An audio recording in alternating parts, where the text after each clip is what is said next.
Hai guys, ini satu projek dekat Beach Garden, Ipoh. Ini Bali konsep, ini rumah Bali konsep. Ini pintu kita buat dengan kayu kertapi. Mari tunjuk Fendi. Ini buat dengan kayu kertapi. Ini barang bawa dari India. Siapa-siapa nak boleh order dekat Elobag. Ini kita buat dengan bubble wash. Ini saya panggil sama orang buat ukir dengan tangan. Buat natural. Okey, jom masuk. Ini pintu kita main dengan skru besar-besar. Kita buat Bali konsep. Ini tempat sinki.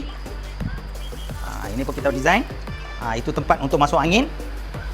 Siapa-siapa ada berminat, kipas India. Order dekat Elobag, kita ada jual. Okey. Ini pintu kita buat tinggi 8 kaki, buat dengan kayu merbau. Solid pintu, ini merbau. Dia punya frame pun kita buat dengan frame kayu merbau. Ini pintu solid. Mari tunjuk Fendi. Okey, ini satu bar. Dalam itu belum siap, kita akan tunjuk. Bila boleh siap Fendi? Tu bar. Lagi 1 bulan. Ayo, selalu Fendi lambat. Okey, ini pintu kita buat dengan kayu cengal.